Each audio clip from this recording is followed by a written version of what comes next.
Greetings and welcome to this episode on Geeks First. Today, it's all about Genesis, Battle of Champions, and the journey in order for us to understand what lies ahead.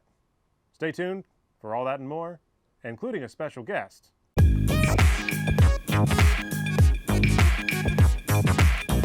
Without any further introduction, it goes without saying that Genesis Battle of Champions is a newer TCG, and in the space, today we have a couple of boxes that we'll be opening, as well as discussing some finer points in regards to an expert that might guide us down our journey. It's pretty impressive. Good job, Bronson. The smell test for Bronson. Check out Bronson.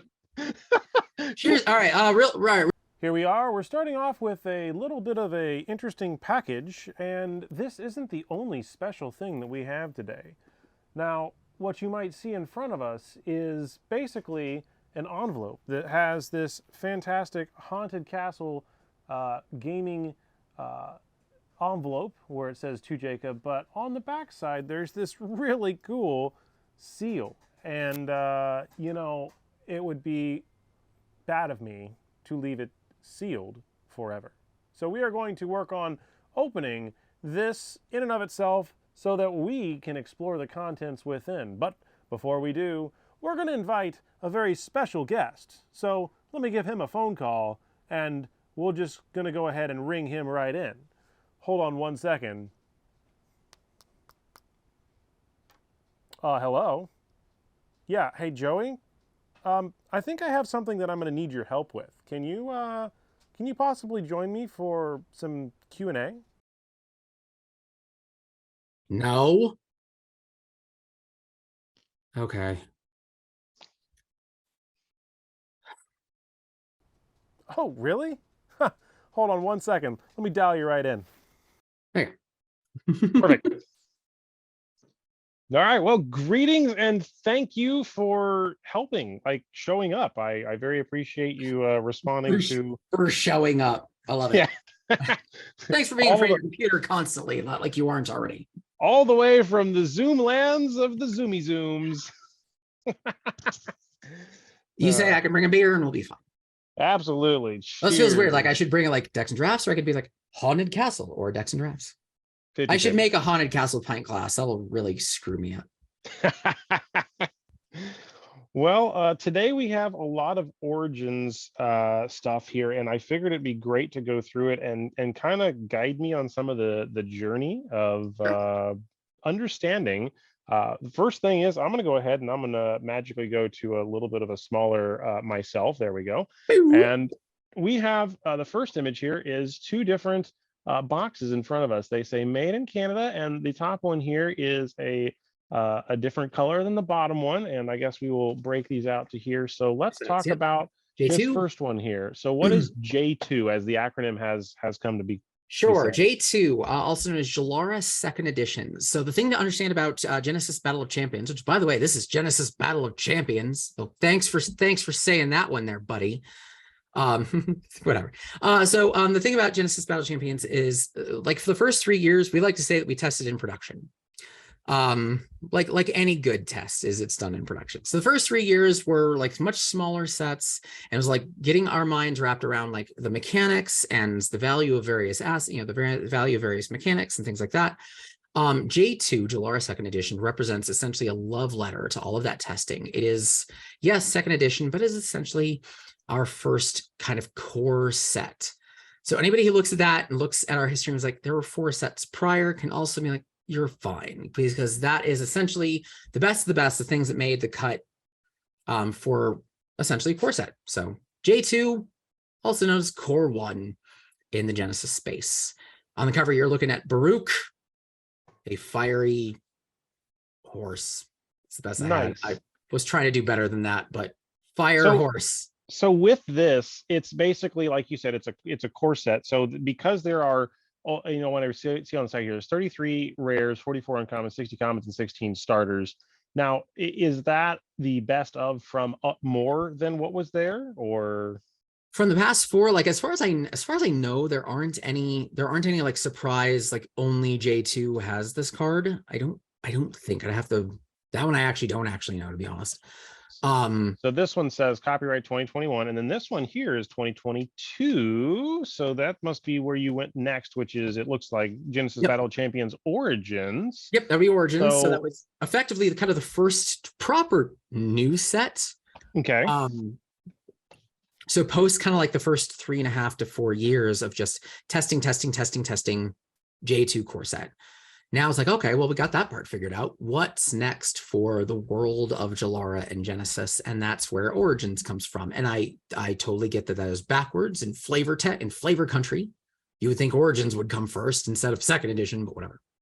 that makes sense. Now this is interesting as well. If I look at here, there's 16 starters, there's 12 starters, there's a little bit less than the other one, but this is, like you said, this is a compilation set.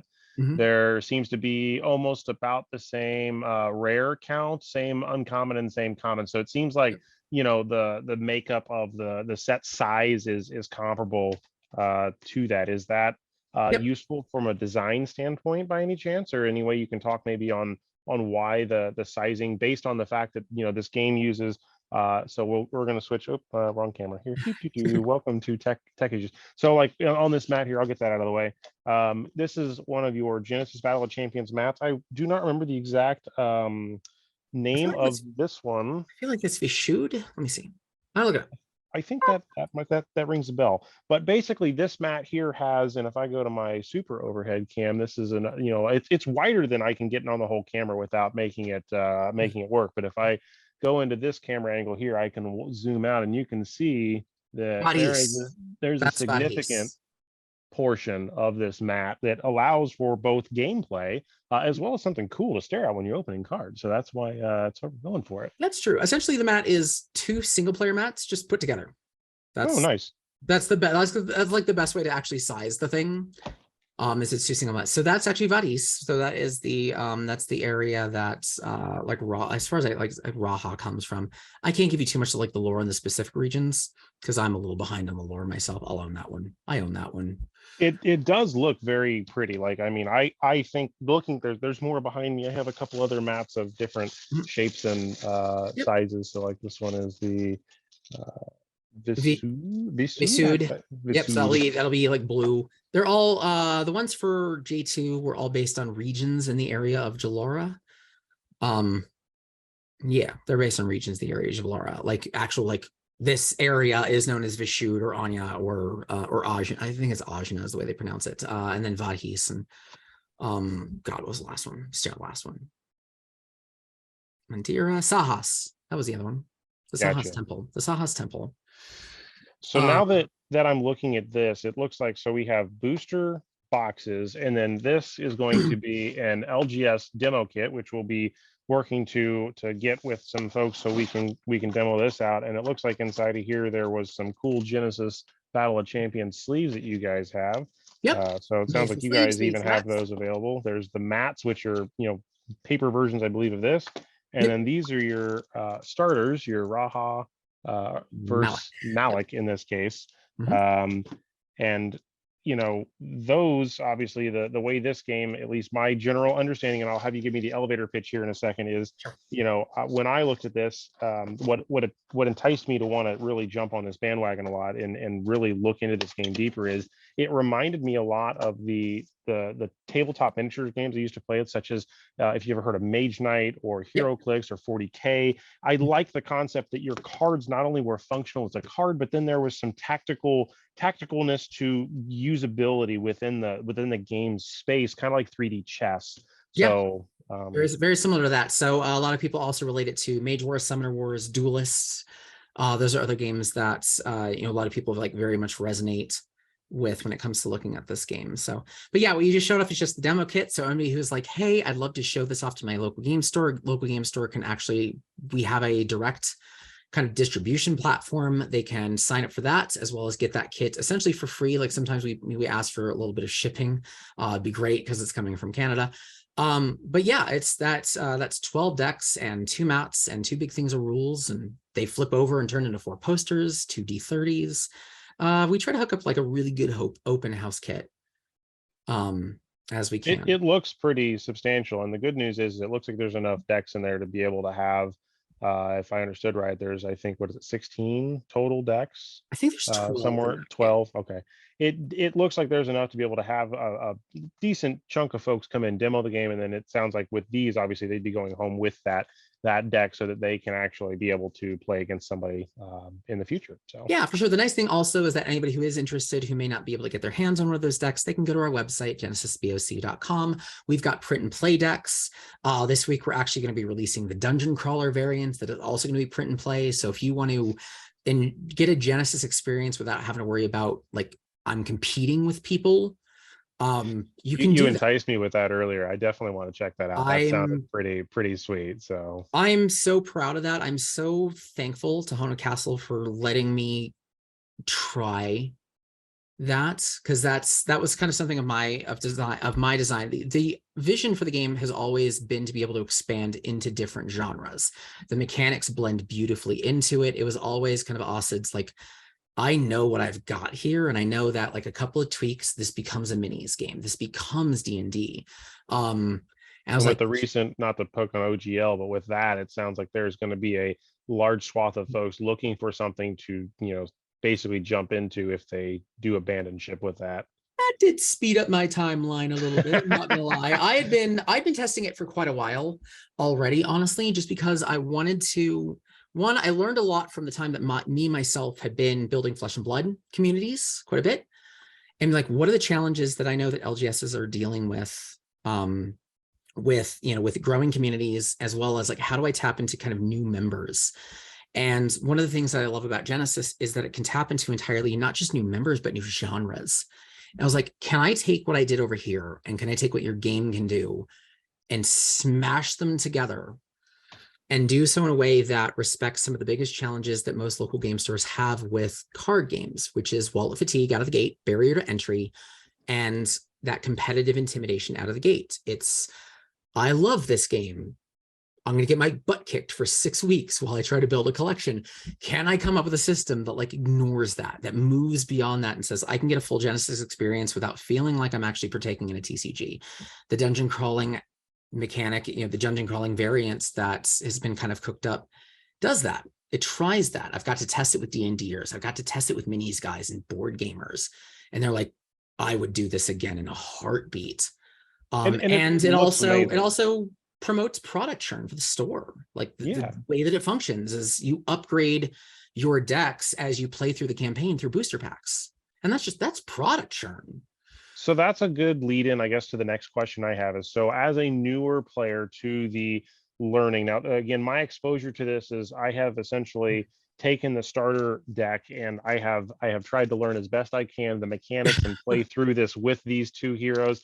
I believe, although I think it was Idris and Raha was the version that I might have. Yeah, the starter pit and the starter kits there, it's Idris and Raha. Yeah. So with those two, I've attempted to do a little bit of learning, but when you compared just a minute ago to you mentioned Flesh and Blood, and not that I don't want to deviate too far from what we're talking about to go into that world. Sure. But when I look at a collector standpoint, and you said wallet fatigue, things like that, it intrigues me that this game is targeting not to do that, because I am truly sitting around piles and piles and piles of cardboard from a multitude of different games. But when I look at this box, so okay, this box here or this box here as an example, what am I able to create or play or do? Because typically in a TCG world, one box never suffices to do much. So how does Genesis maybe handle that balance with what can I do as I want to maybe turn this into a board game style thing or a collectible? What does one box help a person jump into doing so I can maybe get that aspect of it? Sure. One, that's a really good question. Sorry, I didn't preface any of these for you. So yeah, no, I'm going blind. I can go blind on this one, especially because, elements of looking at other games of I can build like kind of multiple like learn to play decks from this. Genesis can do something different, but it can do something kind of similar. The cool thing that I really actually like about Genesis is there's so little chaff. There's so little cards that you kind of look at and be like, this is not really functional in kind of a normal setting, because the tactical element of the game kind of balances out whether or not a card that you're looking at is exciting or not. And is that the terminology for chi? I think somebody said chi. Is that the, am I mixing terms up or? Chi is effectively a power level of a card. Okay. And the way that Genesis works is instead of having deck limits, instead of like you can get there is no such thing as a playset of a card in Genesis. That's not a thing. You can have as many of a card as you want. Of any cards you want. Hey, I see 2 of your hands. Like in the top quarter than you'll get there. We go. So you can have any number of cards you want, but every card is assigned essentially a power level. So in the frame of like minis are done in power levels. You can have any number of any given unit as long as the entirety of your army does not hit said power level. And that's the way that Genesis works. When it comes to like in a deck, if I were to tell you is like you can absolutely get like 4 decks out of a thing, like maybe you're kind of basing off of the color pie. What I can say though is like when you open up a pack, one, you're gonna get usually you get really close to, if not all of like every champion. We kind of tracked the tokens to ensure that would happen. That's good, because that would be something that I would kind of really hope is, especially if it's something where I just wanted to buy 1 box of maybe a certain set, that I'd be able to get access to a majority of those heroes, or I'm sorry, champions in this case, correct? Yeah, that's yeah. It's a battle of champions. I know you do fab content there, all the heroes there. That's okay. I do it all the time. It's not even fair. But yeah, so I mean, it's safe to say that you're going to be able to build. You'll be able to build a couple of decks. You know, whether or not they're going to be good or bad that's always kind of based a little bit on luck. But it probably depends on the pilot too, because I'm assuming that if you know what you're doing versus somebody that doesn't, obviously you're going to have a better tactical advantage too. This is very much a pilot game. The people who are used to tactical games, like I feel like I recall like a store in Toronto brought a couple of minis players in, and they were just beating the daylights out of everyone because they had the tactical side so down. And that's kind of what I'm anticipating. I have a friend that is really big into 40K that I cannot wait to show this to. I've been loving showing 40K players this, because it is a lot of like being able to say is like I can set up my board in such a way like I'm defending squares, I'm defending slots, and you're like, oh man, and it creates like really big problems. I love that kind of stuff. So in a typical box, yeah, you're going to pretty much have everything you need, definitely to get a couple of decks out of it, but you also have to kind of change your mindset into what exactly makes a deck, because you're not finding your place out of commons or anything of those things. You can do anything you want. If you want to make, no, there's 2 of those in a row, or 4 of those. Oh, you opened what? Did you have? Oh, I see. Did you open one of the demo decks?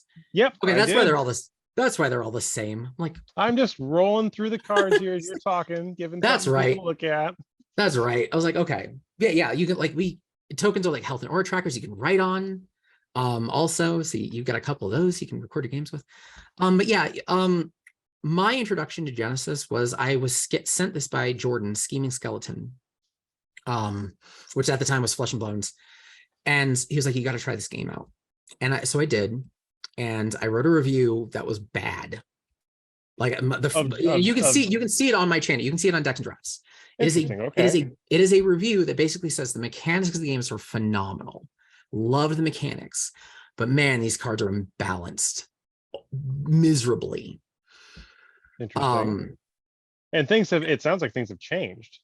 So there's 2 sides to that coin. One, the reason that I'm actually here kind of afterwards is in the area of echo chamber COVID, both the head designer and the creator of the game responded to that video and said like, yeah, no, we learned a lot of lessons from that starter set. And I was like, well, that's new. I was expecting to be banned from their Discord. Yeah. I won't mention the big M in the room. Yeah. I really wanted to try to find a cheeky way to do that, but I won't. But anyway, yeah, so amidst that zoo that was a video, I decided to they both responded and were like, yeah, we learned a lot of lessons. And that's like, impressive, like that to even have a individual that's in relation to the company respond to videos, like that's just not something you see happen very often. Yeah, and it was great. And we talked a little bit like here are the things that we need to change and learn from it. But the other thing, like now that I've played a lot, and I look back on that video in hindsight, and I'm like, oh, I played this so bad. I played it so wrong because I'm coming straight off of like Flesh and Blood, where there's value in like using every card in your hand. So when I was play testing, I'm like burning everything. I was like, oh, I got a board state and let's go. We're good. And then I was like, why is this game like kind of boring all of a sudden? Like, oh, well, it's because I overexerted and I blew everything in the hand that I had and it all got destroyed. And now I am struggling. Like it's a start strong, struggle later kind of game. And if you overexert and it doesn't work for you, you pay the price in not being able to do a lot. I'm like, oh, that makes a lot more sense than when I was playing it and just said, well, the function of this game sucks. So in hindsight, I definitely played it bad. That led to kind of a bad experience. I'm still Sure. very strong. Like some of those cards were off balance. But it sounds yeah. like, now, was that in pre, like, let's say J2 world or before, or was that in like, where did that kind of split begin to happen? As an example, where did that improvement level begin? So the starter set that I got was beta. It was part of the beta set, which had many of the cards that you will find in J2. As J2 is basically a love letter to 3.5 years of testing. Gotcha. And there are definitely some cards in there that they didn't make the cut. And I look back and I'm like, yeah, no, I understand why you didn't make the cut. I get it. There's some that didn't that should have, and those show up in reprints. You'll actually see a couple of those. There's actually 5 reprints in Origins, which is the upside down one, as you're trying to be classy with all of your big equipment. You can't fix silly. So we do reprints from like time to time. A couple of those showed up in Origins of stuff that was like, it was still good. It didn't make the core. It didn't make the core cut. And there's some that are just like way off. But yeah, so yeah, go ahead. What do I buy? Like, let's say I'm a new person. Now, obviously, there is a newer set coming out here relatively soon. I believe within first quarter of this year. Yeah, Q2. Q2 is going to be Invasion. So out of we're trying to get ourselves into the regular cadence of like 2 a year, ideally, when it comes to releases. Like that's what we should be. Are these, like, I don't want to say story arcable, but as an example, is it kind of all inclusive where this kind of covers a certain topic or thread, this covers a certain topic or thread, and then the next one kind of is all in itself, or is they're interweavable between them? So yes to all of those questions, effectively. So if you were to throw J2 away for a moment and go back to kind of the 4 previous sets that really drove the thing that turned into the other box, not that one. Yeah, pick silly. That one is a compilation of 4 sets, of which there's stories for each of those. Well, there's kind of like the main, and then there's Welcome to Jalara and Raise, which are the other 2 sets that kind of comprise that. So there are stories, arcs between those things, and then eventually that one goes on the table, and then Origins pops up in your hand. I hit the corner. I assume that's what you were doing. That's what I was trying. Got it. The DVD logo. Sorry, showing my age. That was a meme a year ago. What are you, 2? You're fine. It was a meme a year ago, but we all experienced it when we were really young. Anyway, so there's a story arc kind of around Jalara 2nd edition, and there's a story arc around Origins, which is the other one. And then they're very specific. Like Origins introduces an entirely new affiliation. So as you were showing off cards, up in the top right, you notice that there were a couple of colors that were being kind of shown off as well. Pick any one of them. Gray Wolf. You can see that in the very, very top right of that is kind of a big white icon. That's the world of Jalara. So that's kind of how we were able to expand outside of that world. Gotcha. And then along the right side, there are 5 different colors, top to bottom. Oh God, Thymos, Bellum, Axum, Axon, Phage, Chaos. Oh, I got it. Yes. Yes. I'm really proud of myself. And they're based off of schools of thought. Okay. So it's not just a color pie. Red doesn't exactly mean fire. Gotcha. And from what I understood from Cardboard Guide, who they're out in, oh God, Finland, Sweden, exploring this game. It's very like Greek in origin, but there's schools of thought. So there's 5 schools of thought that drive kind of the color pie that we have, and that's so Origins introduced Phage, which was green for the first time. But yeah, so we from a lore perspective, we expand. And I'll tell you, as a fan, oh my God, the lore is incredible. It's so good. It's, oh man. And I know I did a So where do you whole, go to find lore? That's a good question. Is that available on the website, or is that yeah, all through flavor text on the cards? Like what percentage is maybe where? we'll go with 90-10, I think comfortably. There's like 30, I want to say 37, 38 now chapters, last count, Okay. of lore that takes you through anything and everything. Regarding, regarding just the world of Jalara, and you get to learn about like all the champions and what they're there for. And the thing that's actually very, very cool that I love, and I'll probably point out a couple of these moments as you open the packs, the lore is shown on the artwork. It's not just in the flavor checks. Our art director works closely with the story team and says like, this is the thing that actually needs to show up on this, because this is kind of the scene that's happening. And it spoils quite a bit if you're actually paying attention and appreciating. It's like, wait a second, this is actually with the story. I've been doing like a little bit of a series myself from a marketing perspective, showing off some of the artwork from the cards that tie directly into the lore. And I'm like, oh my God, is it powerful? So let's jump right into that, I guess. So I'm going to go Yeah. ahead and flip over to an overhead here. So what do you recommend? Would you want me to go ahead and look at maybe some J2 cards first and then jump into some origin stuff, or what would you like me? Let's go start finish. J2 is going to be a good place to go. It's going to be All right. the And nice thing is that there's so much value in both. For these folks to just know, by the way, these have the security moniker on them, which is just kind of like Pokemon has, like Fab has, like Magic has. So just from a presentation standpoint, these are amazing, because they do have all the high techness of what I would come to find on, I guess a security, just to know that you're getting an authentic product. Like that to me is awesome that they even went through that little, I should preface that, just for anybody who does in fact buy products, that what you are actually seeing is not just J2, Jalara second edition, but you're actually also looking at print 2. There is a first printing of that does not have that security wrapping. which this is the second printing, correct? Yeah, we put it on the bottom, make it very clear what the difference between the two is. So the other thing about Genesis to really understand is that it is definitely origins. It's a series of growth. There's a lot of like learning about good printing standards, good printing technologies. One of the other things that has been kind of something I'll comfortably say against the game is that it's not very collectible in like it doesn't, you don't get that feeling of like a cold foil, like from a Fab or something like that. Because the game was very much collector, it was so player focused that the needle was kind of a little bit moved in it's just, the spice isn't exactly there outside of, man, that's a really functionally good card.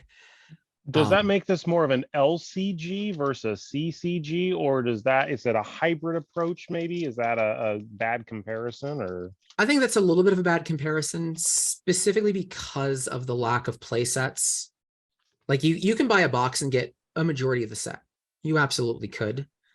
But because of the way the game plays, and because you can really specialize in a specific, like the angels that you have, which is clearly one that looks like an angel over on to you, I guess, your left hand, with the ring. Like you can have a bunch of those, but you're not going to get a bunch of those in one box. That's kind of the point.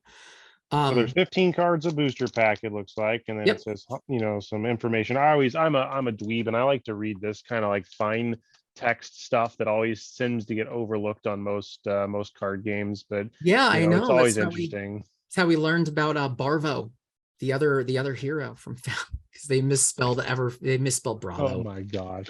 So it's Barvo. It's great. So ages 13 plus, by the way, too. That's something else that just I'm sure is. Yep. That's one of the things I've learned as being with the company for a year, of the difference between 13 plus and anything else. There's a lot of legal behind 13 plus versus not, especially when you get into international distribution. It's pretty impressive. Good job, Bronson. The smell test for Bronson. Check out Bronson. Cheers. All right. Real quick, because I know you got to drink. Let's cheers to 1,000, Bronson. Congratulations on 1,000. Good job, buddy. Proud of you. Normal guy, normal room. Smelling cards and still got 1,000 subscribers. One day we will achieve to be there.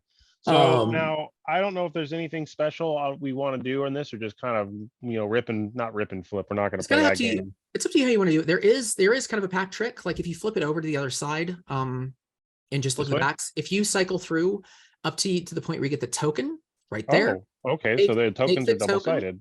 Yep. Take that plus the token, and that goes to the front of the pack right like there. That. And flip it over, and that'll give you common, then uncommon, then rare. Gotcha. So if I go this way, the rarest card's on the bottom. Rarest card's on the top. Rarest card is the card that you were just touching. As in the very, very bottom. Yep, so now this way it's commons, uncommon. Yeah. Yep. So but yeah, I'm gonna flip to this camera to make it easier to see the nicety of the art. So okay, we got a Malik. Now, is that the same Malik? Is the same Malik? Is literally in the it is just a hair different artwork. Mm-hmm. Done by somebody different. I know that one you had in the pack is Philip. The original is Damian. Damian is our art director. So the nice thing about Genesis when it comes to our art is that the game we hire our directors. So we hire artists. So it's not just kind of whoever we commission. And the thing that makes it really fun is that one, they get to grow over time. Which you're going to see a really fun example when you get to the origin box. But now with this one specifically, it is literally the same card. I see 3081. I see the we call it the A side and the B side. So the Malik by itself is kind of like the profile shot, and then like that Malik that you just are holding on to, that's kind of like his action, like here we go kind of shot. Gotcha. ACP. But we let two artists take a crack at champions.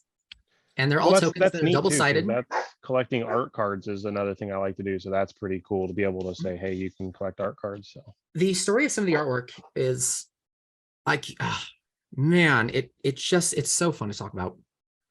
And it's so fun to see it, especially like as you see it, like seeing Dark Brands, like that's Rain. I know that's Rain, and I know the story of Rain, and she's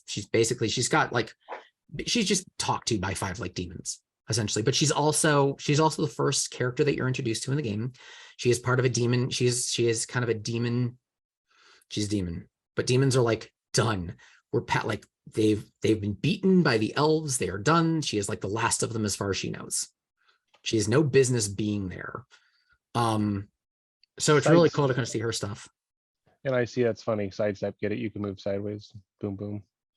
Yep. One of the cool things, another one of those like cool elements, like, so we'll go to, I'll use some fab stuff to kind of relate, just because it's an easy comparison of like a defense reaction in fab.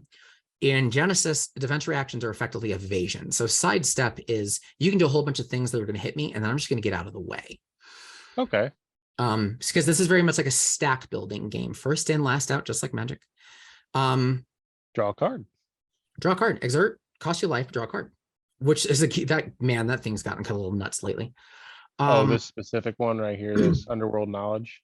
There's we got a champion named Kasha, who every time you play a card that reduces her life, she actually gets it right back. So it's effectively kind of a free card draw. It uses her turn. But we also included breaks, which as you lose life, they get counters, and once you hit a certain threshold, you get a great effect for them. So it actually. Gotcha. It actually synergizes with a cool little condition. Now this at the bottom is the set symbol, right? J2, then the collector number, you got the rarity, and then the artist, it looks like, with some information. So that's just, kind of the general. Yeah, so from left to right, what you're seeing in the circle J2, yes, that's the set. Naturally, the artist is right next to it. The rarity is in the middle. At the designer of the card itself, from a design perspective, wow. Explosive loss. Sorry. The designer of the card is over on the right side, then naturally you're copyright at the bottom. So yeah, that was done by Lionel, who is one of the people he was Osa's best friend. He was one of the kind of co-creators. Like Osa was like, I got an idea, and Lyle's kind of the people who backed him. So I was like, nice. Yeah, let's do this. So we love our history, like the stories involved. Like I'm so excited for Invasion because I got to create my first flavor text on a card. Then the only reason I haven't seen flavor text on these just yet, or maybe I have. Oh, this one has. Yeah, not everyone has them. That's the problem. There we go. How the stupid? Oh my god! Going to keep this up from long. The thing about long cards is that every long card, from what I understand, has a long pun. So if long is on the card, the word long is going to show up in the flavor text. So we do a little bit of that kind of stuff. There's also like Doctor Who vibes you'll see throughout some of the like some of the cards have some really serious Doctor Who vibes. Temporary Relocation was my favorite guy. So this is an uncommon, it looks like, and the artwork here looks great. Like I like that. Yeah. So. Yep, that's Kendra, who is just wrapping up Nubia and saying like, "Go away." Lulu Kokor. You're gonna also find there's a lot of, I don't know how to pronounce half this stuff. Yeah. Off we go. A pocket to stasis. Huzzah! Just spill it all out there. I'm gonna figure out a different way to do the next one too, because this is Decoy rabbit. A bad but good idea. Alum. So Okay. the creator is, his name is Assad. There's definitely a lot of, there's Middle Eastern. Oh man, there's a go. There's a good. Both of those are actually phenomenal cards. That's a sealed dream. So is there one rare per pack, or what's the breakdown here, like statistically? 2 rares per pack. One epic. Okay. One epic every, I think, 7. Okay. I think I don't think it takes the slot of a rare. So for the collectors in the room that are wanting to kind of do more of the collection based thing, so rares are not, this game, the Genesis Battle Champions truly has both commons, uncommons, rares, Epics. And a higher tier epics. Okay, yep. So there is, got it. So when you look at Origins and Beyonds, and even Beyond into Invasion, as we've added more rarity types, effectively the ones you care about: commons, uncommons, rares, and epics. Those are going to be the 4 you see the most. The thing about epics, however, is the thing about any of them, token included, goes to the bottom. By the way, there you go. Beyond rarity, there is no functional exclusivity. So there is no epic that you can only get as an epic. Every epic is a rare. In Invasion, we've got sketch rares, and we've got secrets. Secrets are actually hilariously like non-functional. Well, they were in Origins, but whatever. That's a whole thing. Dude, the extent of the rarity in the game is rare. That's it. We didn't want to get into, we didn't want to get into CNC territory. That makes sense. Especially in a system where you can have like 10, 12, 14 of a card. Yeah, in CNC, for those that may not know, is probably, I'm assuming you're referring to like Command and Conquer with Command and Conquer. Yeah, Fab. Gotcha. Okay. Mm-hmm. So here's Rain and Rain's token on the back. So that, again, beautiful artwork. Like actually, that one's from Alpha. Like that was kind of a rehash of her Alpha, or not even a rehash. That's from her Alpha artwork. Oh, so the pack continues with the philosophy of going here. So now, I guess as we kind of go through these, do you want to maybe explain some of the basics of card types? That might be something that would be useful. So I see this as a technique punch. That was a technique ritual. It seems like there's also summons, so this is a summons card. Yeah, let's take a quick look at the Fire Cub real quick. That's going to tell you a lot about the cards. So the Fire Cub that you're seeing right there, one, you got the color pie over on the right. It has a health of 1. It has a chi value, I believe, of 3. So in the 50 cards that you're allowed to have, that number's the chi, that's the health. Got it. Okay. Yep. So it's 50 cards, no less, or no more, no less. I don't know why you would do less, at least in normal constructed, but absolutely no more, because your deck is in fact a resource as well. Okay. So the average of every power level card should be 5, effectively. So 50 cards at 5, 250 chi is what makes a deck. Again, there's no play sets of anything. So the Angel of Retribution that you got in the last pack, that's an 8 chi. If you can have as many of her as you want. However, in order to hit that chi value, you're gonna have to balance it with lesser cards. Gotcha. Like a 3. And that's effectively how the game kind of balances. It actually does a phenomenal job of doing this, because you're thinning the deck a little bit. Like if I want to have 14 of the Angel, I've got to drop a lot of 3 and 4 chi, like under the curve kind of crap, in order to even allow those to be in the deck. That makes sense. So yeah, so that's how effectively how it works. The other thing that you're seeing up at the very top, is the awareness. So the gray arrow in the middle of the card, and the middle of that box of that card is the Fire Cub and the direction they are facing. And the red dot right above that little arrow is where they are able to attack and perform actions. Okay. Down below are those actions. The action beckon, which is that's basically how I beckon, how I summon the creature. But right below it, it has a swift attack. So it basically is saying it has 1 health, and I can hit something that the fire cub is facing right in front of it. I can hit it for 2. It's going to do 2 fire damage. And the cost of that is it will exert, which is effectively tapping. The thing about Genesis is direction, position, distance, all of those things matter in this game. So we can't exactly like tap the card because the direction that the fire cub is facing on the grid matters. So what is this symbol with the 6 on it for beckon? If you want to go back to grab that rain card of yours, you'll notice that there are a couple more banners up in the top left of that card. I need to get a better angle. There you There we go. Yep. So this is a start strong, struggle later. You get all of your resources at the very beginning. The top leftmost, naturally, that is your health total. Okay. The one next to it in blue, that is aura. That is like basically a pool of money. You have a pool of money. You got Gotcha. 90 money, 90 aura. You have it at the beginning. It does not replenish. Okay. Be Use smart. it wisely. Yeah. Use it wisely. The one to the right of that is reflective of the deck. So some of the other mechanics of the game, you'll notice are techniques. They usually require you to mill cards off the top of the deck. It's called energy. Okay. That is a reduction in the energy cost. Gotcha. This deck, you're done. The end. It's not when you would draw. There's no, like, once you hit 0, you are done. So Thunderstruck, 24 aura.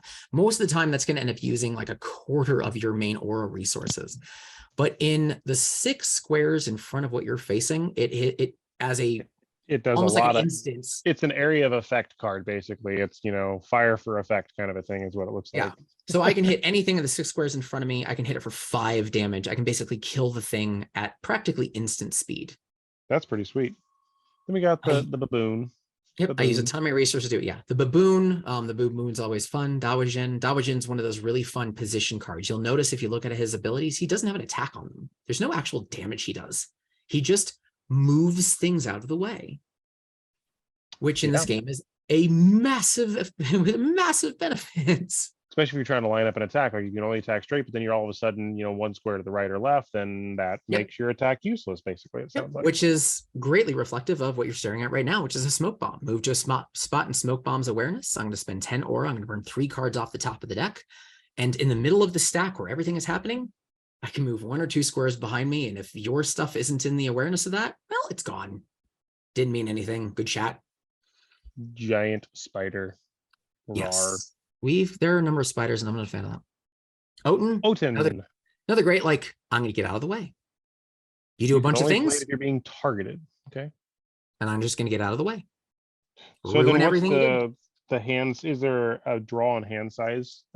Just to explain that for folks. Like, so you said 50 cards in the deck, and then 50 cards in the deck. You start at, we're going to say 6. I'll keep it easy. You effectively start at 6. Okay. The thing to understand, one of the biggest things, most important thing to understand is there's a difference between turns and rounds. As you play creatures on the field, you are effectively giving them turns to do whatever they can up until the point where they exert and they're effectively done. When everybody is exerted, the round ends. Baruch is a phenomenal one.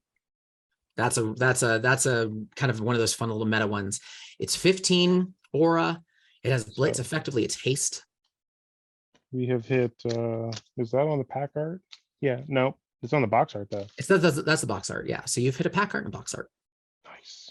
But yeah, so as you play things, every unit on the field takes a turn, and then once everybody takes a turn, you take a round. That's the end of the round. At the beginning of a round, you draw another card. You draw 1 card. So there's a lot that happens in between your ability to draw 1 card. Which is why it's really important to not, like, don't overexert, don't play your whole hand. It can backfire on you pretty hard. Erica, I got Tiger beat down by an Erica recently, and I was not thrilled with that. I was not thrilled. More tigers. See, I think this is where I can convince the wife that she would actually try to play this, because there's lots of kitties in the game. So there are the fire cubs and the tigers. I got a buddy who's a big tiger fan as well. Even the fox is really cute. We've got one invasion that's gonna, like, it's adorbs It's so adorbs. So what can people look forward to in Invasion coming up? Just as again, like a person getting in and saying, okay, I've experienced a little bit of the game. What does Invasion bring to want new players to jump to that set or mix those cards in with the existing hero or I'm sorry champions that they currently have? So Invasions marks kind of the first series where Alex, one of the other card designers, you'll notice that Acid's name down at the bottom right quite a bit. Again, creator name. Alex is kind of our lead designer. Invasion is kind of the first one where he really took the reins and got to run with it. And it's phenomenal. Basically, the thing that kind of the best way I can say it is the same way that I say the difference between like J2, what you're opening right now, and Origins is. And if you're a D&D guy, it's going from 3.5 to 4. Okay, so it's a major revision change, basically. Yeah, it's like the grid becomes a dance. Oh, I love the Gilded Stag. That was one of the ones that she really liked the art on, like extensively. And I agree. I think the artwork is now, are these like murals or paintings? Like, is that? No, that's kind of digital artwork stuff. That's who bottom left. Who did that one?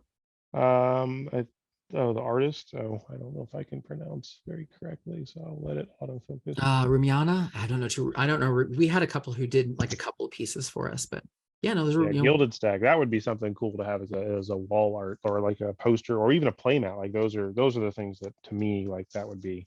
There's there's some good artwork. I kind of can't wait for you to get Origins, because the other thing, like J2 has some pretty cool artwork. There's a lot of like nostalgia. If you look at like the alpha set, also it's like magic 90s. It's gold. I will say that's one thing I'm noticing, and it does stay on the side of this box. So there's kind of it preface you. It says epic rares are 1 in 7 packs, foils are 1 in 17 packs. So I'm not going to have a stack of foils here like in other games where you get 1 foil a pack. It's just not something that you're seeing. The conversations I've had about those damn foils. I like the idea of like there should be something kind of fun and exciting and spicy in a box and whatnot, but I hate the concept of bulk foils, because pretty much anytime you open a foil, it's instantly bulk anyway. Unless it goes straight in your binder, because you can't unless it Pringles. Hopefully they don't Pringle. Yeah, and some of these will, some of them won't. Those are hard. Like it's so based on humidity. Oh, that stupid rabbit. I want to build a whole deck around that rabbit. So, all right. So let's talk about the rabbits real quick, because rabbits are actually a joke in this game.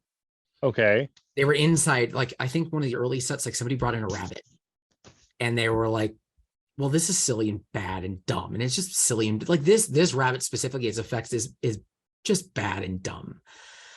But it was so silly that they're like, we're just going to make rabbits a thing now.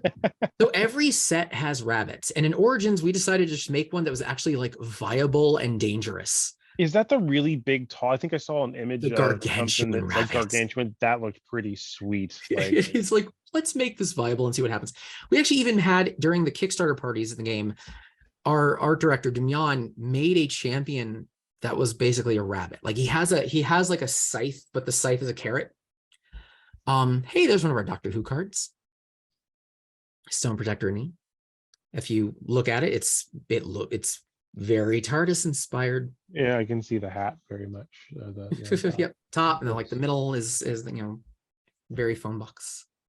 It does. That is very, very true. Absolutely. Also loves his Doctor Who references. They are snuck in throughout a lot of things. But yeah, so the rabbits were always a joke, and like we made them a whole big thing, and now they're viable. I'm like, oh, okay, maybe we want to make a rabbit deck. And the one that you open, like I have an idea for an entire build around that stupid thing. This was unintentional, but it sounds like now it's a great segue into the Doctor Battles in Time antics of bad card game design. So I wanted to showcase this off, by the way. Let's see.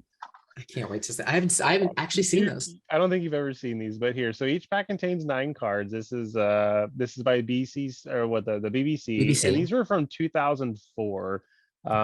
We have a Doctor Who North America store in Indiana, and that's where we got these from. And they are very British because they do. Where does it say on there? Is it $1 or 150? €1.50?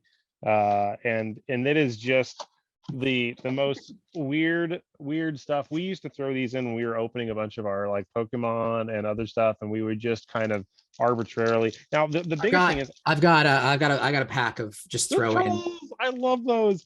I will tell you this though, the biggest thing I've always wanted to find in one of these is there's supposedly a 1 in every 1,000 packs is like a golden ticket or something. I don't know why. Yeah, There's actually no. that is a golden ticket. I see it on the cards. Golden Thing ticket is, is the rarest card of all. there's no photo of it online. I Huh. literally have yet to find a photo of it, which is the only reason we Right went here. to the extent of purchasing. Right here. It's gonna be the thing. Right here. Golden ticket. So we're gonna start with the back just to showcase the back here. Oh my god. Are those actually like the backs of the cards? Is Yes, that every and card? I Oh do my- want to show you the thickness and the jankiness of Look- the actual. Look at that beautiful cut work. But I Oh, do want to show you like the card quality improvement. Like card quality wise, very good, not very good. Very Yeah. good, not very good. Like there. I'm left-handed. Like that's a scissor cut for me as a left-hander right there. It is So rough. we'll flip over with just something fun here just to show you. So we'll go. So Magra. this is how their Real cards. illustrations? Oh my god, these all illustrations. That'd be terrible. Please don't like I don't It's number 420, of course. I don't know what that means, but it's 45 of 225. It's a common. So there's that one. sound like flips. Oh, Yep. Refugee, it's a common. Refugee 1. Oh, hold on. And we got Lilith. oh, I'm trying to like go into my Doctor Who. Escape Pod. There's their foil. Oh, there's your foil. Look at that. Rare. Hey, that's a This very was like upside metallic down. That was in the pack upside down. There you go. human Dalek army. We have some. Everybody has that. Well, Scarecrow's upside down too. The rest of these are upside down, it looks like. Scarecrow number 3. I was crewman number 6. What's I'm my last dying. name? If you know that reference, put it in the comment section below. I'm not even gonna say it. But if you know, and you're part of the cool kids club if you're a part of that one. So. You're part of the cool, as we open Doctor Who and talk about trolls, you are part of the cool kids club. All right, back to the purifying wave. Back to the actual good stuff. You said Doctor Who, and I was like, okay, that tied in way too well for me to just have that. So the Ballad of the Angels is also based very strongly, like the syntax of it is based off of when a good man goes to war. In the lore, so like the second chapter, I think you'll be like, oh, this looks like when a good man goes to war from like the Tennant era.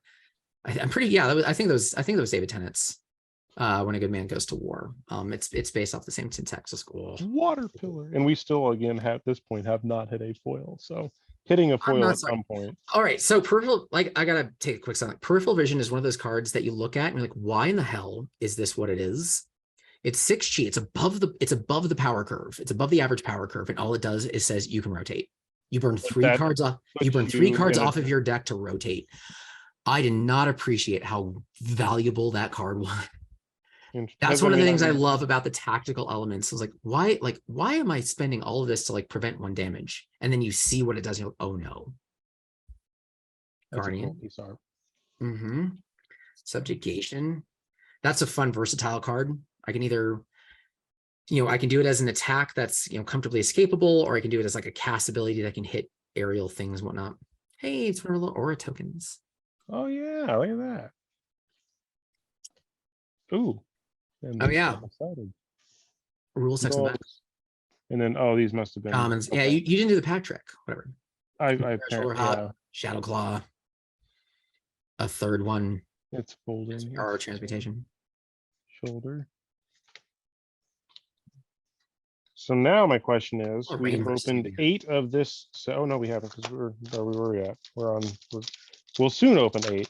And then I was going to say, do you want to jump to the other set, or do you want me to keep going through this one? I'm gonna leave that up to you, just because we're cranking some time on this one. But absolutely, let's have your level of enjoyment. Long. Does Long have a quote on Long? No, it doesn't. He's very much a healer, which was great when I made the dungeon crawling format. He's basically my healer class, because I can do tank class, DPS, and healer. So there are archetypes within Genesis then. Kind of, sort of. Really, the rock paper scissors is fighter, caster, summoner. Okay. Fighter just gets in your face, beats the daylights out of you. Summoner puts a bunch of creatures in your way, and casters blow the living daylights out of the creatures. Okay. They're all pretty functional right now. Like the meta is so wide open, just because so many people have been so much the core community was playing so much with literally a set and the various cards that you're opening now. Another one of those. Every time we hit it, I should open a Doctor Who pack. Just kidding. Yeah, right. That when Origins came out, it changed the meta so much. We haven't played with these before, so like the meta is so open. All of the circuits that we had 7 or 8 circuits. The meta was different for every single one of those. So if folks want to like find these circuits, is that pretty much like go into and look at the website and try to find the community that way? Or let's talk maybe a little bit more about the community aspect. Where do folks go to find the community? Yeah, so we've got a Discord. There is a fan-made online version of the game called Coliseum of Fates. You can also do TTS if you want, but you can also not, but you can avoid the paywall. So right now it's a lot of online games and online, there's that rabbit again. A lot of online community stuff as we try to kind of grow in the States. Again, this is a Canada-based game. That's really where a lot of the community is at. So as we grow in the States, we're leveraging a lot of online. We are trying to bring the game into stores. That is our mantra. So the demo deck that you showed off at the beginning, that's a free thing that stores can get. I've got the print and play decks. The dungeon crawler format is another thing that's releasing, for this exact moment right now in time on Thursday. Loy knows by the time the thing is posted, probably last week or something. Whoa, just out of nowhere. Hey, foil. Hey, foiling. So they can literally be anywhere in the pack then? It's not just like a... No, it's usually it takes up an uncommon slot, I think, in J2. Oh, interesting. No, it takes up a common slot. No, it takes up a common slot. Wow. So yeah, it's a lot of online as we try to build into stores naturally. Go to the website. If you have an LGS that you want to play at, that you just would like to introduce, we have a refer your LGS. We happy to talk to them, share kind of what we do, why we do it, take them the rest of the way, try to get like an open house kit their way. And we do a lot to help them like promote that open house. I'm currently working with a place in Maryland. And I'm dabbling into like their community, like their gamer communities, their D&D communities, and just reaching out and saying, hey, wow, a little pack, a foil and an epic, borderless Necrolich. So that sounds like a great transition into going to the different set, because we have now experienced one of everything in... You have. That one's actually pretty cool because you'll notice in the bottom right, that is Stephen Terrell is the designer of that card. That was kind of his victory, one of his prizes for winning the 2019 World Championship, is he got to design a card. Well, He that's designed cool. the Necrolich, which is a really good card. It's a real good card. It's gonna be, and because it was rolled into J2, then it basically got rolled into a reprint. Yeah, effectively. I mean, effectively, it definitely made the cut. So Nice. But yeah, so back to community stuff. Still growing the States. Trying to, we want to get in LGSs. We want to get in stores. We have a lot of crafty ways to do it. When it comes to the circuits, those tend to be like stacked towards world championships. But we've got a store championship series that's happening like right now. It's going to start like next month. And that's just fun ways to like do better stakes, more fun things with the community. We're also embracing a lot more of a casual format. So like we've got a free-for-all, we've got a Smash Brothers variant of this game that Acid's tried out, and he's like, oh, we're just doing a Smash Brothers variant. It's actually really fun. What is box this? Toppers. That's a box topper. In Origins, we introduced box toppers. Well, I had no idea. That's cool. I did not expect that. Okay, cool. Yeah. So I think in the retail version, which is what you're looking at as a retail version, there are B-side champions of the foil versions of the B-side champions, as well as a brander, which is of the 5 affiliations. We picked kind of one summon from each one to kind of represent it, and that's basically the brander. So I'm gonna make sure I got one of each pack art. We're gonna do those 1, 2, buckle my shoe, 3 and 4. Okay, so we got those, and then we got a box topper. So yeah. Okay. Yep. So I love the Origin set so much. It made the grid just a straight up dance. So the Origins is gonna have more artwork. Yep. Ooh, look, the detail on the back of the pack got even more complicated. Yeah. Additionally, like the upscaling in quality, honestly, also from Origin or from J2 to Origins is phenomenal. And going from Origins to Invasion, I compare it to like the Tales of Aria foils from Monarch foils. It does smell different. Thanks, Bronson. Thanks, Bronson.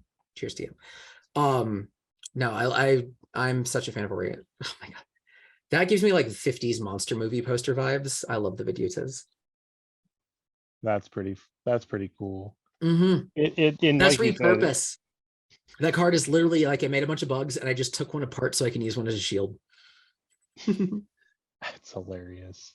And yeah, the 50s movies definitely. Yep. Dedicated is one of the reprints, one of the 5 that made the cut. Oh, okay. We updated the art. As Bazin just sits on his little throne. Firehound. Yep.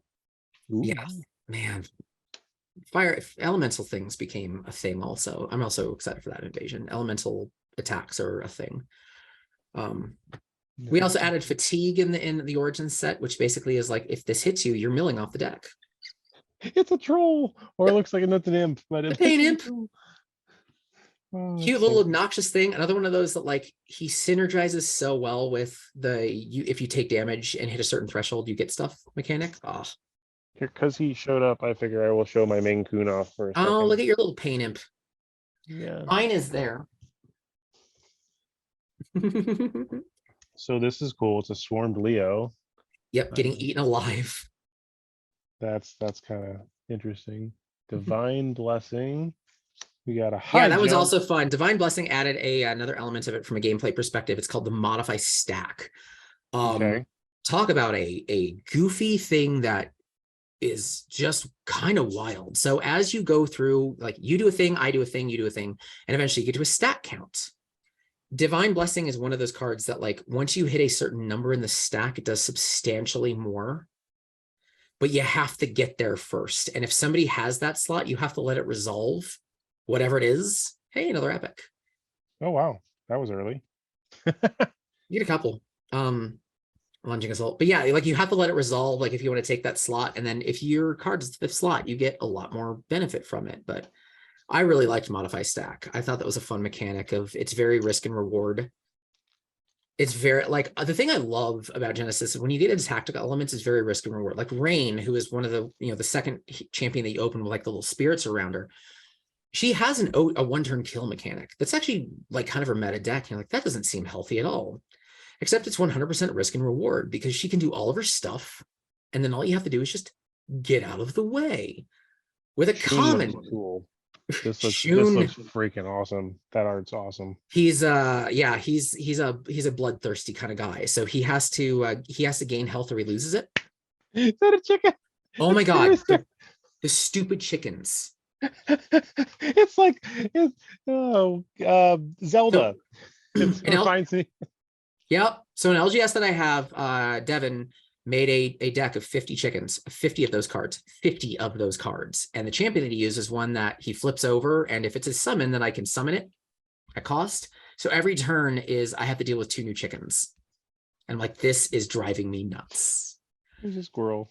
And it's hilarious. It's so much fun. Or a chipmunk. Is it a squirrel or a chipmunk? Squirrel. Definitely a squirrel. Okay, so now I want to make a squirrel deck.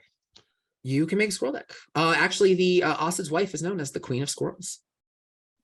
I don't know why, but she's the Queen of Squirrels. I mean, the artwork in here, like, I mean, all these pieces of art look really awesome. I mean, I'll have to examine a lot of these. Oh, so specifically, this is the one away is the one that that Beth really, really fell in love with. Just that kind of. She almost even jokingly said maybe a tattoo. Like, that's just it. It kind of has this really interesting, some cool line work feel to it. Yeah, and what I do like about it is, and it's kind of subtle. It's hard to really convey this, but the artwork does go through the whole text box, but it's hidden underneath it. But there is a subtleness to the art that still exists even within the text box. So this is actually kind of cool because we actually, when we do work with the artists, we have them take the design that they put and they put it on a card template. So we know that the stuff that we really want you to see is going to be visible on the card between the banners and the side and the awareness banners and the parchment on the bottom. So we know exactly where how this thing's going to look, and the artists do as well. And that's actually something really cool. Like it's kind of a fun little thing. So when they basically design the art, it's already purpose built for what you're trying to do versus trying to shoehorn something else in that. Yeah. And we've, we've got like the story team and whatnot. We'll make sure like everybody's wearing the right clothing. And like the setting is correct as far as what's the background, where is this happening. That's an example of a break. So I told you, like, you can take damage, and once you hit a certain threshold, something happens. In that case, when you take 5, you gain 15 aura. Oh. There's others that let you draw, there's others that summon things. Recomposition. It's a scry, basically. So rhinoceros. Wait, it's a rhinoceros. Rhinopini. Okay. Yep. Interesting. Vituta, cleansing waters. I think that's S in that. Yeah, I mean, overall, it's intriguing because I feel like there's no, into some of the combinations that can be had with a direct. Like I'm concentrating mostly on like the what direction you can do stuff with, more so at this point than I am, could this card be used in a certain deck or not? Because to me, that's what. That's another. So Tsunami is a Tsunami. very special card in history. That was the first card that actually screwed the meta and changed it almost completely. Really? That was one of the first AoE cards that the game really had that did like some serious work. And hilariously, you got the card behind it that doesn't care. It's like, hey, I'm immune to anything that doesn't do direct damage. Hit me all you want. That's the indirect immunity is what that one says. Yep. So if you hit me with a Tsunami that hits everything indirectly, whatever, I'm still here. This is great. This is cute. All right. So what do we got? Libis? Iblis. Iblis. Buffing Winds, Water Strike from my girl Manat. Love my girl Manat. Death Eater. Okay, stop here for a sec. You had that Mallet deck that you opened, right? The demo deck? Yeah. Yep. Do me a favor and go find the same named card.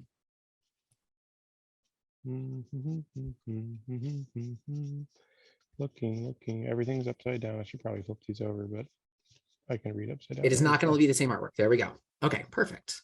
So that Death Eater, the one that you just put on top, is done by Mario. That is the second card that Mario ever made for us, is the one that you just pulled. Since we hire artists, we all get to nurture them and work with them throughout the years. So when we decided, hey, we're going to do a reprint of Death Eater for Origins, we went to Mario and said, hey, you want to take another stab at this? So the one you're seeing on the pack is Mario's 88th card with the company. So it's the same artist, and you can see the difference and kind of like the evolution of their talent. Yeah, I can definitely. I would say this is much more what I would like to see style wise compared to this, but that's intriguing.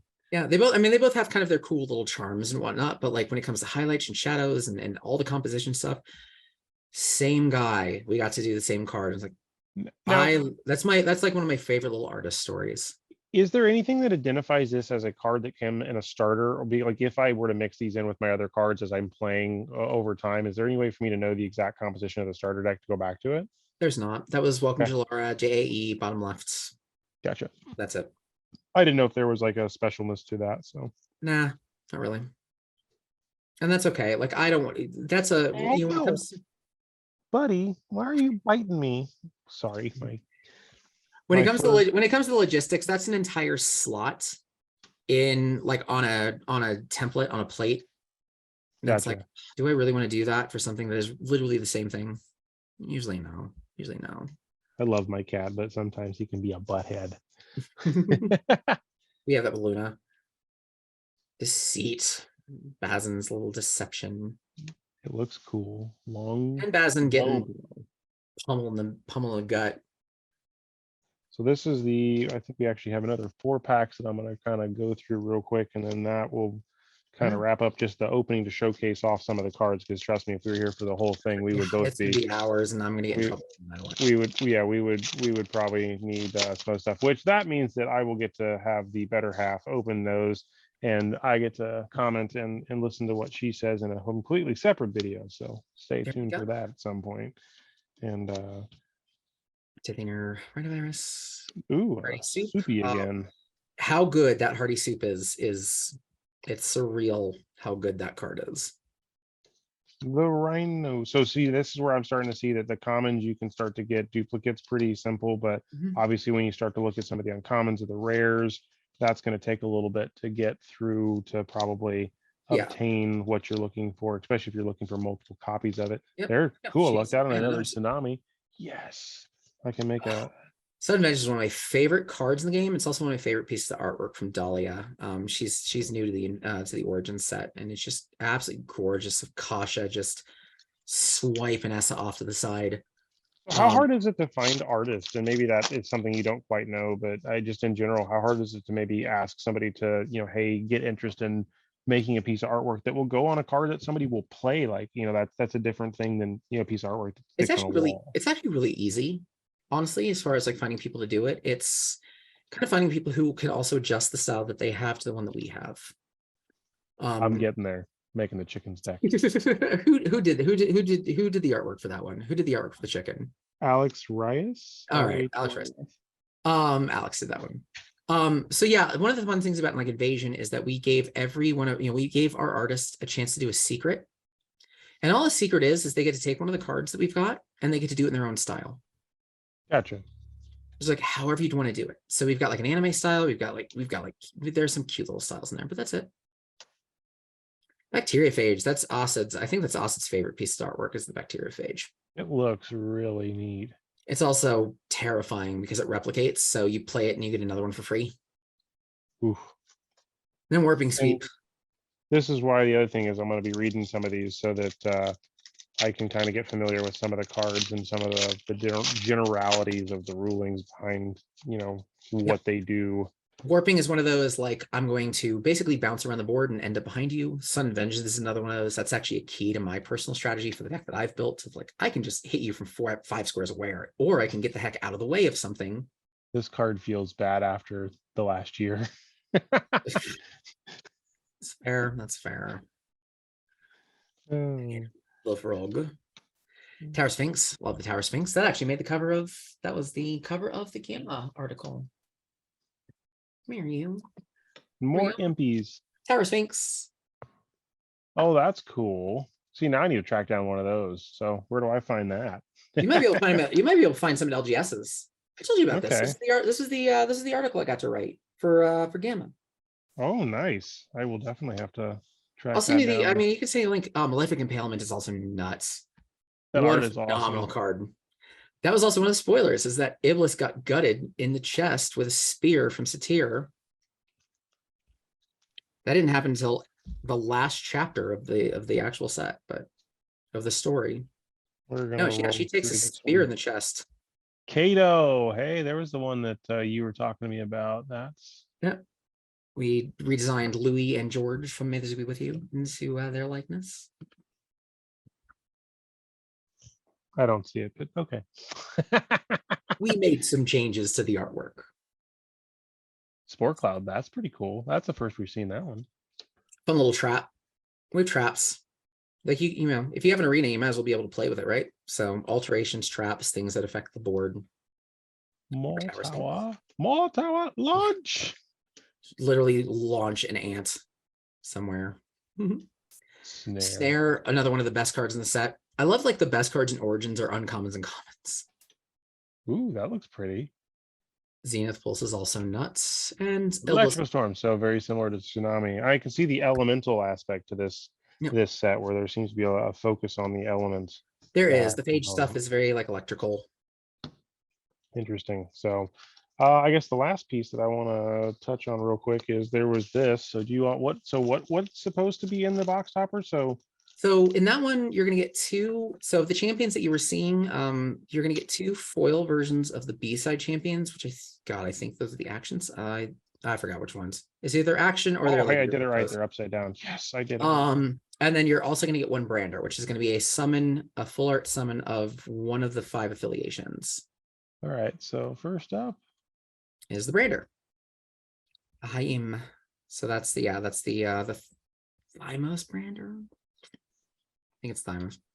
And then those both should be champions. Manat, my girl, Manat. She's dead. I don't care. Manat. She's back though. Like she came back. And Bazin, special to my heart.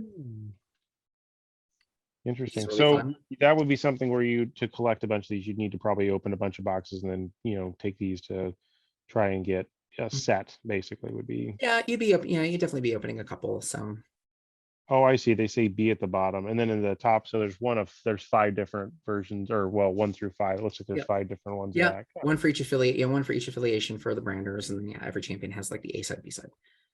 So I guess the next question is, what do you I want know to chat about, or do you want me to see what's in this thing?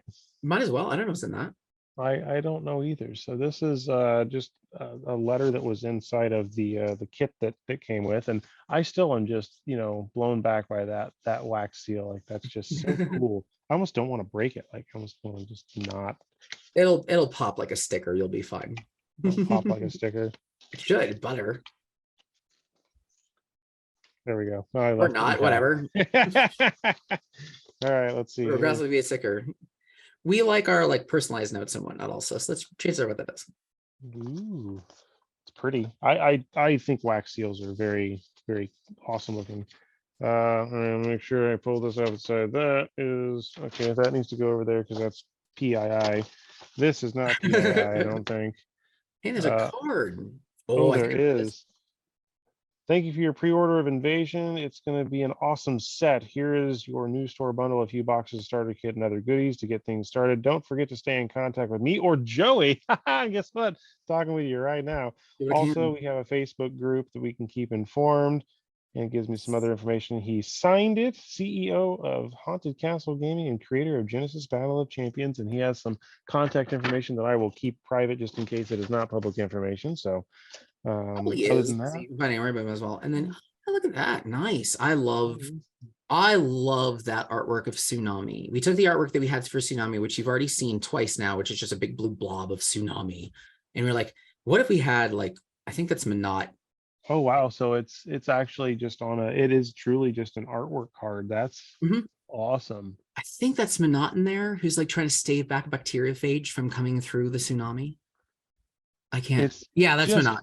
It's so pretty. Like and then obviously he looks like he signed it too. So but yeah, that artwork there. I mean, again, that's something like you can blow that up, or that's a playmat. Like that's a heck of a playmat art. Like that's pretty. Yeah, I've got that in a couple forms.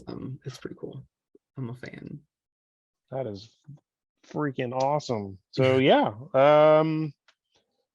It's third of the way through. Like, what's Actually, up? no, I know it's less than third of the way through. I was like, wait, I know you've got more. I forgot. But yeah, that's an intro. Origins Retail. And lots of packs. That stupid box that annoys me for weird, silly reasons. I have back here more, which are for when we get the event going so that we can have stuff happen. So that's what those are going to be saved for, so that we can get some stuff going, and I will be figuring out the details of behind that. And it'll be fun because I know you're doing Store Champion stuff, so we can like do online things, and you get the anime angels. I can show you those. Ooh, that sounds I've cool. got one. I gotta go over here. It's gonna be weird. It's gonna be weird in the camera. We just cut it to you. Do do do do do do do interlude do do do do interlude do do do do interlude. We're just gonna open a pack. Boop. Yeah, do that because I just realized I don't actually know where I put this. All right, flipping back to the magical. I'm not even gonna be on camera for this. We're just gonna rip and ship. What do we got? Yeah, you do that. Air shield, bite, electrical strike, prowling. Yeah, oh, that's kind of a cool card. I'm not gonna lie. Repurpose, protective barrier. Oh, the gargantuan rabbit, it exists. Lunging assault, psychic blast. There's your starter, Sarah. Beetle, forward stab, slum rat. Okay, now I need to have a slum rat deck. That sounds pretty sweet. And then let's see what's up next. And my cat stopped biting my foot, so I'm very thrilled right now. I'm sure not everybody wants to hear that, but my poor kitty was being mean to me. Blazing again. Blazing having some fun times. Firehound. Looking for that chicken. That's what we want. We want more chickens. So that would be another question when you get back that would be interesting to ask is, as the game grows, how are folks going to get a hold of, I guess, certain like singles that may be needed, or looking for kind of like, I sell fab singles, I do Magic and Pokemon singles and stuff like that, but it's as the game progresses, trying to track down some of these cards so I can build various decks. That would be something that we probably would be curious as to the ecosystem, and as far as where they'll be at. Yeah, for sure. As I kind of look through what I think is not really going to give me what I want. So I know we have a couple online shops for sure. So we have a few of those. I know that we are kind of on the cusp of being able to launch on TCG Player, which I am so excited about. Ooh, Ninja Cobra. Naja Cobra. And we're occupying a token. And that's kind of where we're at. It's just there's online shops when it comes to singles. The nice thing, again, I kind of mentioned before, is that because we don't have any functional rarity in things like epics, so like this is, Epic Angel of Retribution. You pulled one of these as a rare. You did. Okay. So like this is it's a variance. That's all it is. So it's accessibility for those kinds of cards that are great, or actually it's really simple to get those kinds of cards. And I'm thankful for that. I'm so thankful for that. So yeah, it's just a matter of like finding those online shops that are selling singles and stuff like that. Where I was hoping it'd be this stack, and it's not. Bugger. I don't know where she went. I just put stuff randomly. I'm gonna give it like one more quick, like, let's go see if I can find this thing. There's no functional difference between the Ninja Cobra, as an example on the screen here. We have a Ninja Cobra that is a epic, and a Ninja Cobra that's a rare. Yep, they are the exact same. As far as like a functional thing. That was one of the things we tried to swing the needle a little bit towards, like elements of collectability with the epics. We didn't swing far enough, which is why Invasion has things like sketch rares and secrets and showcase, and there's a couple other rarities. Again, they're not functionally different at all. Okay. But they're just other fun ways to kind of appreciate. Like the sketch rares are literally one of the initial sketches for the rare that you will also see in the set. Same function, same everything. Just ways to appreciate the art without going too crazy. So in that pack, we had a couple of Volley of Arrows. That's a pretty cool looking card. And then Kesha. That was the first time we branched outside of like the 3x3. In which regard? Valley of Arrows. Oh, let me look at the, oh yeah, it's a T. I like that. I'm waiting for the Tetris L, like, and even this rare here, by the way, is one here. This Aham, Ahyam, has like a 3, but it doesn't necessarily have the one right in front, so it's kind of a more of a mix. Yeah, that's one of those, like, you beckon it behind you and it becomes a problem. It covers your flank. I think it covers your flank and then covers in front. Yeah, it covers your flank and then covers in front. Just from a pure like tactical perspective. So we pulled that one, which is pretty cool. Good old Alta. And then we got another. All right. And another Volley of Arrows. Yeah. Yeah, just shove those things in. Have a ball. Where in the world? Man, I don't know where I put this darn thing. It makes me kind of sad. Like I'm running out of places where this could have been. So what is it again? It's just an. I'm looking at the Anime Angels. So we had in the early days, one of the original artists for the Angel of Retribution, as well as cards like Bolt Shot and some of our other more iconic pieces. Her name is Leslie Ann Cam. She did an anime series because she actually specializes more in anime art. So she did an anime series of some of our champions, but she also did an anime version of the Angel of Retribution, which we had seen until we are unleashing it as part of the Store Championship series. So that's what I'm actively trying to find right now. Gotcha. Are those Slippery? Slippery one wet. I love Slippery. It is my favorite card in the set by far. Inferno Crawler.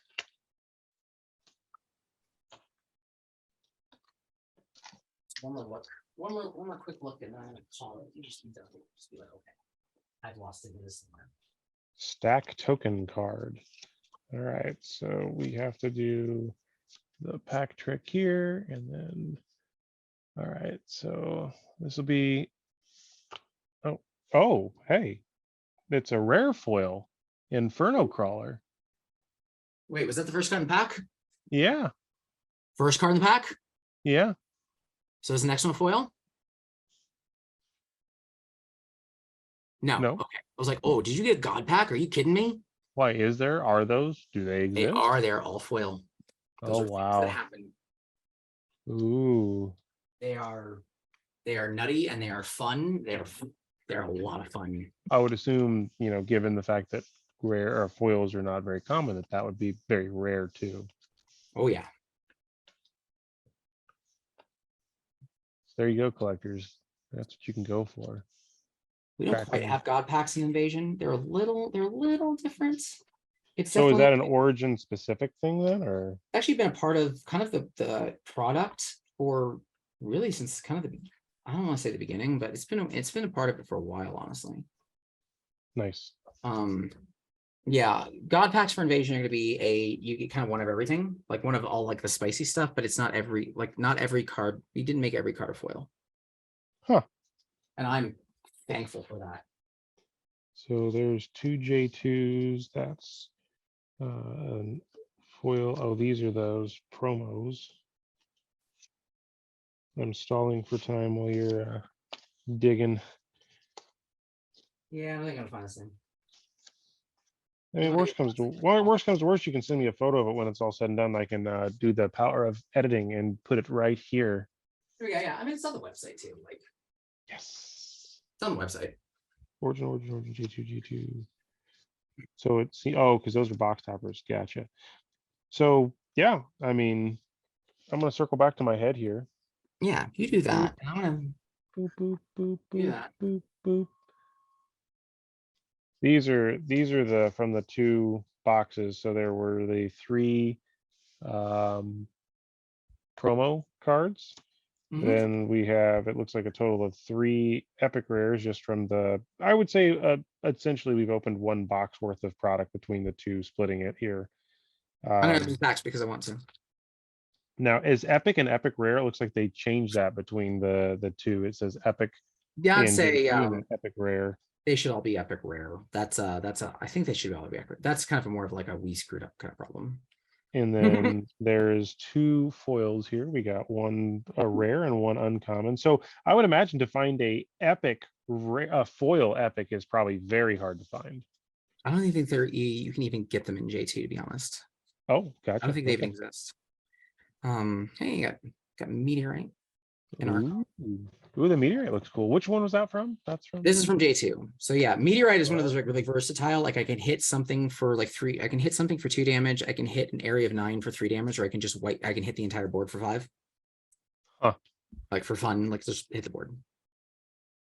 Well, I mean, I definitely can say that after chatting and going through all this, there is a lot of very interesting things that I will want to examine and learn. And as an example, these are some of the promo cards that I have had from other content creator programs that I have Patreons to. So there's some very interesting cards that exist out there that definitely collectors can look at and obviously Also, you can play with. Don't throw away your booster packs. Don't throw away the wrappers. Oh, why is that? There's a recycling program with these. Oh, let's talk about that. Yeah. Also on the website. You send in the booster pack wrappers and we will recycle them and we'll send you some cool promos in the process. Is there a certain threshold number you need to hit? Like usually they're usually split by box. Like you can turn like a 1 box worth, or you can turn 2 or 3. Naturally, they get higher as they go. Gotcha. Yeah, which I have none of those things. I'm like looking through. I'm like, come on, I've got to have something. I did not snag any of those promos from my list. I don't actually know where the hell they are.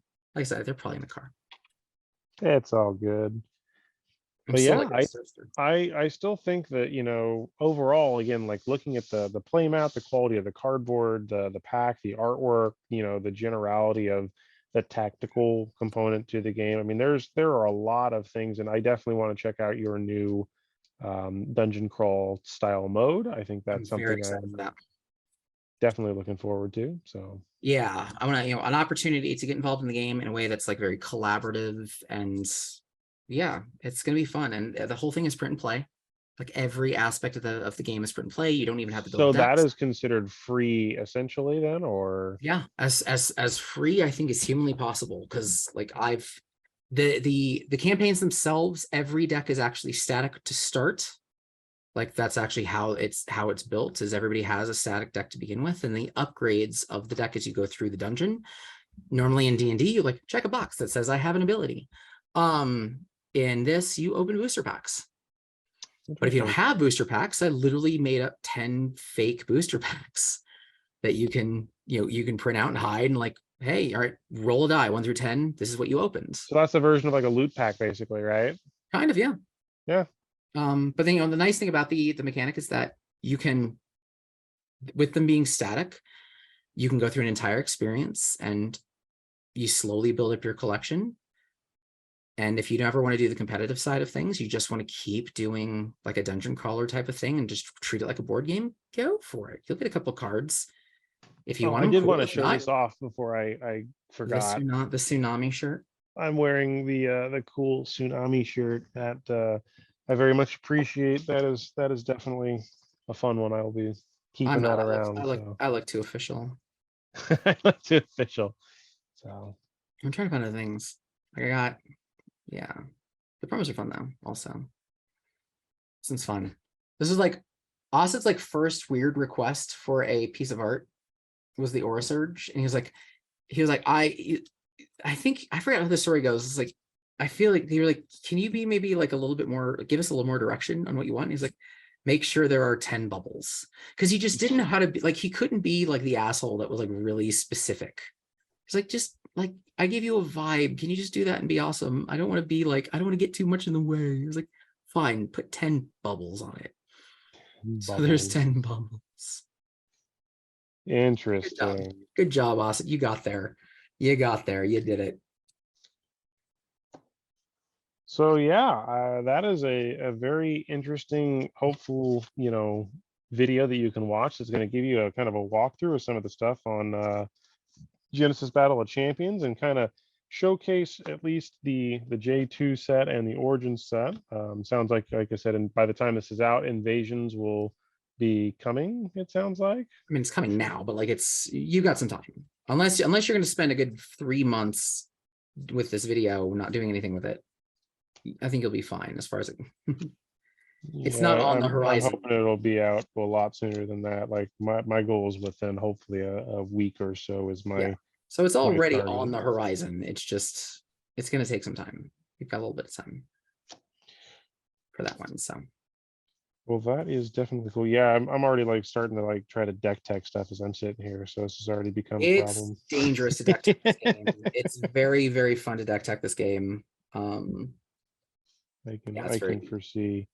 Now, one thing I did notice is there are different symbols at the bottom that have like a guy with a fist or like something like that. Is that like faction specific, or what are those? Those represent summons, techniques, cast abilities.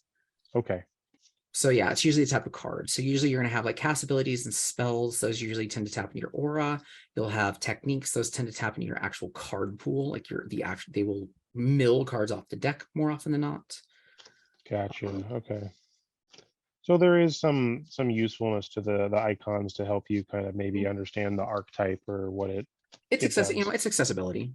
Okay. So like, hey, if you're colorblind, good, you've got between symbols and you got literally us saying this is what the rare is.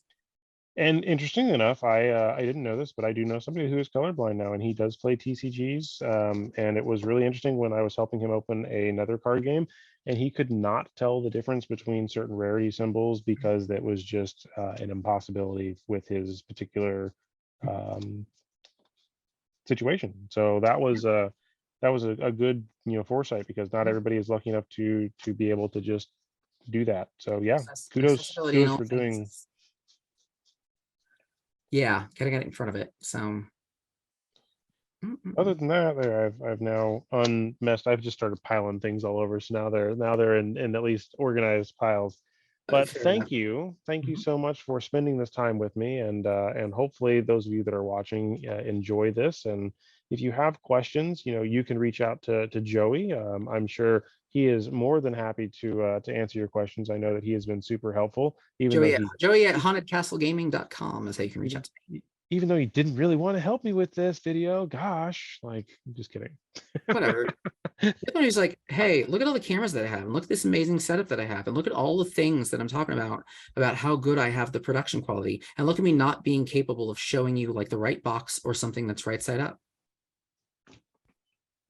So, Sometimes you can't fix technical issues. You As are the technical issue.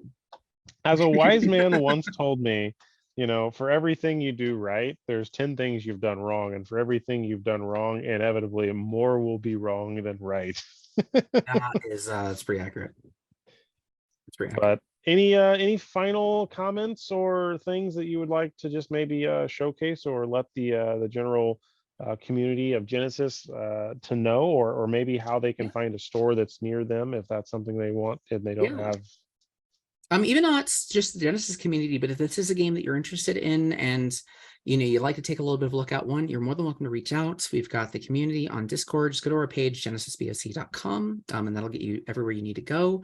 We have a very robust kind of LGS onboarding kind of program, which also includes if you do refer an LGS and like maybe we send them some stuff to do like an open house, we actually send you extra things as a result, as a thank you, some really cool promos. And there are some really cool promos that come as a result of that. So like one of them being like stuff like this, foilies and whatnot.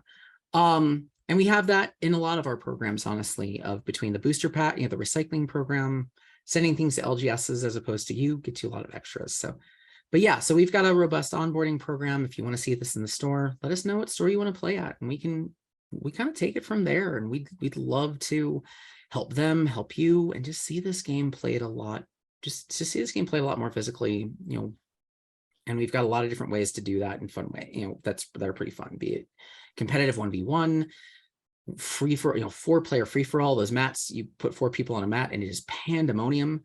We added a Smash Brothers variant that said, hey, we're going to do the pandemonium version, but when you die, you come right back. Oh, okay.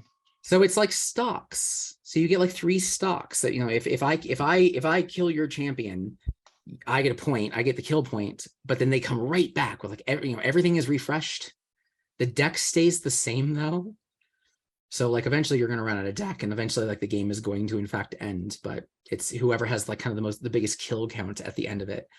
So that's like there's a lot of fun little variants. You can do 2v2, whatnot. I remember my favorite story with Smash also was playtesting, and the Kato is about to get fireballed to hell. Like, so Idris is shooting fireball at Kato. Kato's going to die from it. And it became this big stack from everybody else. It's like, who's going to kill Kato first? Who's going to get that point to kill him off first? And like, they're all burning resources out the wazoo to get that one kill. And at the tail end of it, Kato's like, yeah, so by the way, I can kill myself and you all get nothing. Oh my gosh. And I'm going to come right back. That's funny. That's exactly what happened. I was like, oh my God, that's brilliant. That is definitely that. I think that would be like, those kind of stories are the ones that would stick with you long term. We are very much trying to focus on the story and the experience, and we want this game to be one that you get lost in. There are, there's enough games out there that are trying to be competitive and saying it's like you guys can make a career out of this. But at the end of the day, it's like we know that 95% of you are not going to get there. We want people to just have fun and enjoy it. So we're pushing a lot of the casual formats and just like have fun with this game. That's why we're releasing an entire dungeon crawler format, which is 4 decks and 10 fake booster packs, 100% for free. Because we just want to see you guys play and be inspired to play with our world.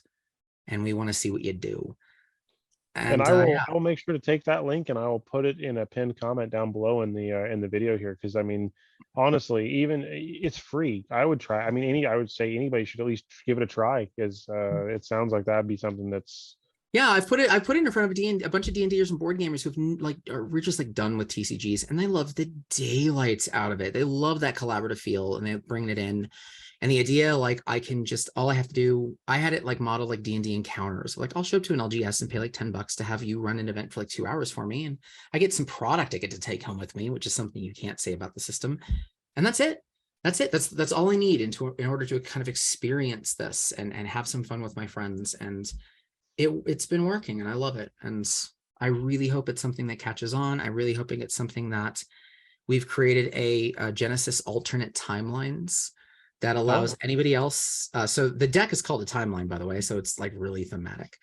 So Genesis alternate timelines, where anybody can make their own story and just like, hey, I want to see your campaigns. I want to see what you do. I want to see how you play around with a D&D version of this. Like the dungeon crawler, it has board mechanics. It has environmental mechanics. Like what row you are at the beginning of the round determines what happens to you at the beginning of it. That's the kind of fun stuff that I want to see other people play with. Gotcha. And we really hope that line encourages that kind of creativity of just take our game and screw with it. And we're going to make a page to like spotlight different campaigns, and we really want that to also kind of be a part also. So if you want something that is casual, fun, that is a card game until you sit down, and then it's just, board game minis, D&D and chess. If you a collaborative, fun little experience where everything is just really wonderfully accessible and it is just chaotic and hilarious, Genesis is a really, really good place to start. And that's how I'm going to end that one. I got a lot to dive into here, so yeah, that's great. So, but yeah, well, that's what I got. Thank you. Appreciate everyone's time today, and again, thank you, Joey, for spending your quality time with me. Of course, let's finish this bad boy out as you finish your outro, and yeah, cheers, sir. I'd say that like, share, subscribe, hit the bell button, but by this point you're already part of the group, so hopefully you are enjoying this, and check it out. If you got 2 hours of entertainment out of this, you need to by proxy. YouTube should just auto subscribe you. Just auto. There you go.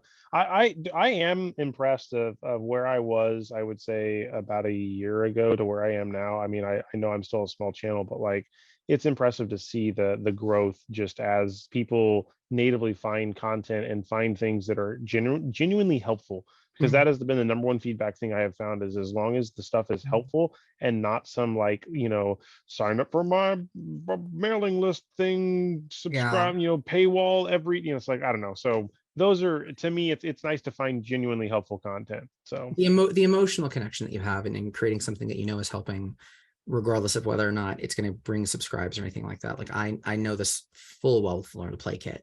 Oh yeah. And that I've heard many, even at the most recent event that I was at, that was brought up a couple different times. So so yeah, my channel does not reflect that download counts, which cracked the 7,000 mark a couple of weeks ago. Holy moly. So yeah, and I'm like, I feel better. I feel better with this. Like, this is just I know what I've done, and I'm proud of it. Not all heroes wear capes. Sometimes it's white. Yeah, it's white lattice. Until next time. Yeah, this is my favorite sweatshirts, and that's where we're gonna leave that. Until next time, everybody. Cheers, everybody. Bye. Bye. Your captain.